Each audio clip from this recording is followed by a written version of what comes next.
অবশেষে অপেক্ষা শেষ হচ্ছে। দীর্ঘ প্রতীক্ষার অবসান ঘটিয়ে জাতীয় দলের জার্সিতে মাঠে ফিরছেন নেইমার জুনিয়র। ব্রাজিলের এই উইঙ্গারকে নিয়েই পরবর্তী ম্যাচে মাঠে নামবে সেলেসাওরা। বিশ্বকাপ বাছাই পর্বের ম্যাচ দিয়ে আবারও মাঠের ফুটবলে ফিরবেন নেইমার। নেইমারকে নিয়ে খুব শীঘ্রই আবারও মাঠে নামছে ব্রাজিল দল।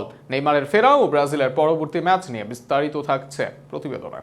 চাই গো আমি তোমায় চাই, তোমায় আমি চাই, এই কথাটি সদাই মনে বলতে যেন পাই। নিজের কবিতায় রবীন্দ্রনাথ কাকে চেয়েছেন সেটা রবীন্দ্রনাথ হয়তো ভালো বলতে পারবেন, তবে রবীন্দ্রনাথের সাথে যে মিলেছে কোটি ব্রাজিল ভক্তের মনের ভাব। ব্রাজিল ভক্তদের যেন এখন একটাই চাওয়া, ব্রাজিলের ভক্তদের কাছে একটাই তুমি, আর সে তুমি অন্য কেউ নয়, তিনি নেইমার জুনিয়র।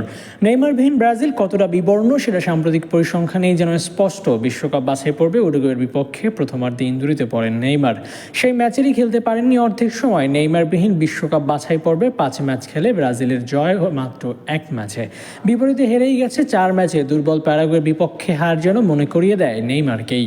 দলের দুঃসময় তাই স্বস্তি খুঁজতে পারে ব্রাজিল দল, কেননা বিশ্বকাপ বাছাই পর্বের পরবর্তী ম্যাচে নেইমারকে যে দল পাবে তারা। এখন এই বিশ্বকাপ বাছাই পর্বের সর্বোচ্চ অ্যাসিস্টকারী নেইমার। ব্রাজিলের যতই দুঃসময় আসুক, নেইমারকে নিয়ে যে বদলে যায় দলের চিত্র সেটা অনেকটা নিশ্চিত, আর সেখানেই তাই ভরসা সমর্থকদের। অনেকটাই ফিট হয়ে আসছেন নেইমার, এই মাসের শেষ দিকে ফিরতে পারবেন মাঠের ফুটবলে, আর তাহলে আগামী বিশ্বকাপ বাছাই পর্বের ম্যাচেই তাকে পাওয়া যাবে। যদিও এই মাসে বিশ্বকাপ বাছাই পর্বের শেষে আবারও ক্লাব ফুটবলে ফিরছেন খেলোয়াড়রা, তবে তাতে খেলোয়াড়দের জার্নি শেষ হয়নি।